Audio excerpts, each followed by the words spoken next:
Welcome back to the Hurry Up Offense. Fantasy football news and advice for Week 8 of the 2022 NFL Fantasy Football season in about 10 minutes or so. We'll see how that goes.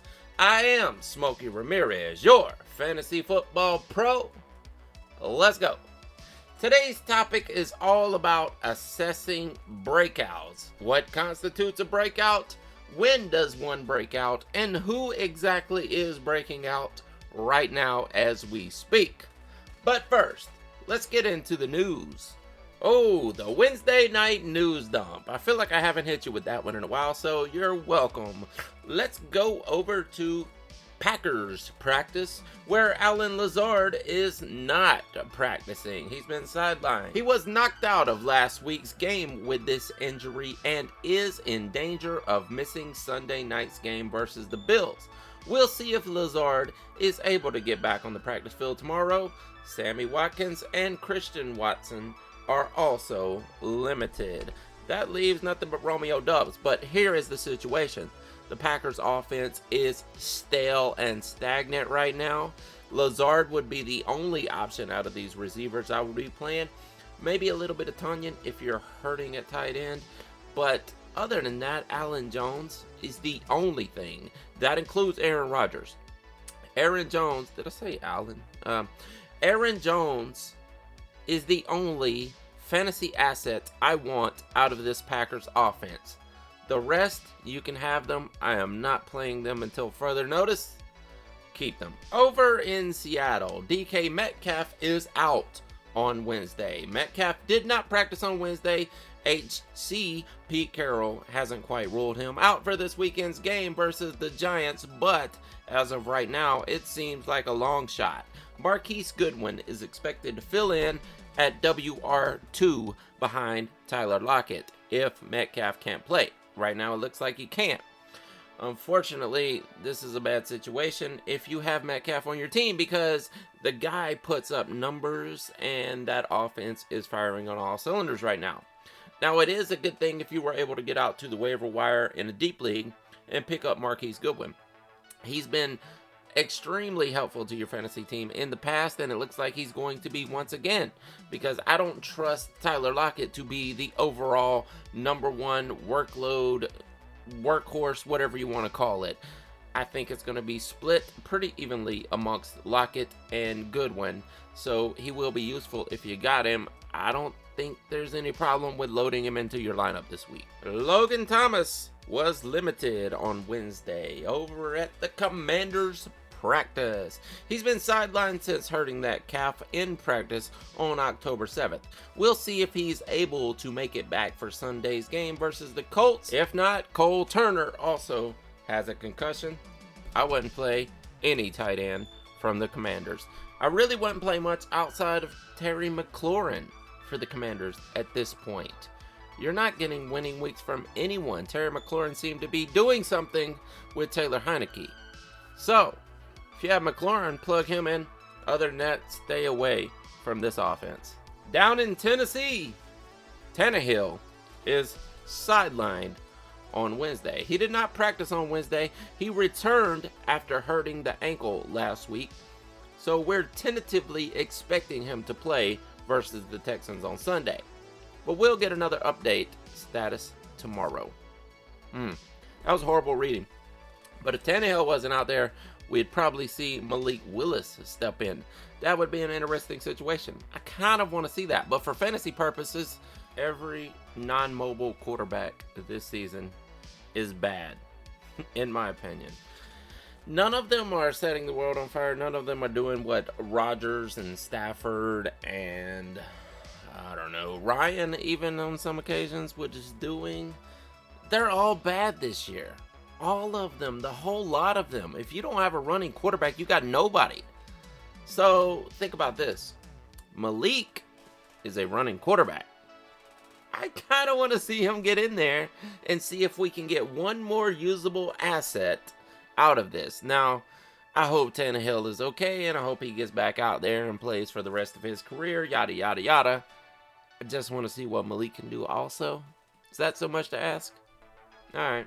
Got to run through this. Quickly. Corey Davis is sidelined at Wednesday's practice. Adam Troutman is out on Wednesday. Thomas and Landry are still out. Jesus, Michael Thomas. We've gotten like 2 games out of the past 3-4 years. What has it been now? My God. Waller is back at practice. If you need some tight end help, Darren Waller may be coming back soon. He's limited, but he is at practice. Josh Jacobs, after having a couple of monster games, is limited at practice Wednesday. You're going to have to keep an eye on that. Derek Carr is also limited. He took a tough hit going down that last game. Connor and Williams both are limited at the Cardinals practice. DeAndre Swift is a full go. Yes, if you need DeAndre Swift help, you may get him soon. St. Brown limited. You know, that was not a concussion apparently. They said it was at first, but hey, he passed the protocol. TJ Hawkinson was held out of practice on Wednesday. It is the Lions though. What are you going to expect out of that offense? Nah. Chuba Hubbard out on Wednesday. I guess full go for Foreman at this point. Noah Brown sidelined Wednesday. Julio Jones is a game-time decision for the Bucs, but when is he not? He's been a game-time decision for the past 5 seasons. Mike Evans is ready to go for Week 8, so if you're looking for a Bucs receiver, there you go. Rashad Bateman is questionable for Week 8 over with the Ravens. Edwards questionable for Week 8. Gus just got back and he may just now be out. Andrews is questionable. Oh my God. Mac Jones is going to start for the Patriots. Belichick said that much. And guys, if you need to check out the rest of the news, stay tuned to your fantasy app, or you can go check out Shark Bites over on the Draft Sharks. But that's it for the news today. There's so much I can't even get to it all. Let's get into the game theory portion of the show, and it's all about breakouts, assessing those breakouts. I'm going to go position by position. I'm going to tell you at which point in a career this position should be breaking out, and give you some names of who is currently doing it right now this season, and maybe who is still to come. Let's get into it. Let's start with running back, and it's not a very long list right now. Running backs usually break out in their very first season, and most of the time it's right away. Sometimes they do have to wait to usurp an older veteran running back, but as of right now, the only names on the list are Kenneth Walker over in Seattle. Now, when he took over the lead role from Rashad Penny, it was full go, full tilt. The guy has the skill. He's going to finish this season as a top running back. Another rookie down in Texas, Dameon Pierce. Now, he's had the lead role basically from the beginning. It did take him a little while to work his way up, dealing with Rex Burkhead and such, but he's definitely full go for the rest of the season. He's the man down there in Texas. Last but not least is actually a second-year running back, but it's only due to injury that this happened, and we're talking about Travis Etienne down in Jaguarsville. It was actually kind of a slow build up to this through the first 5 to 6 games of the season because of him coming back from his injury. But be it as it may, James Robinson is out the door now, and the workload has fallen right into the lap of Travis Etienne, a phenomenal pass catcher. He's going to win leagues for people. Wide receivers breakouts tend to happen at the end of the rookie season, anywhere between dead in the middle of the season to the very end and into year 2. Now, a couple names, I'm going to run through them real quick. Jalen Waddle basically broke out at the end of last season, and he is on trajectory to have a wonderful season, along with Gabe Davis. He is in that same boat. Hopeful guys that are coming up, Alex Pierce and George Pickens. I would definitely keep an eye on those 2 guys.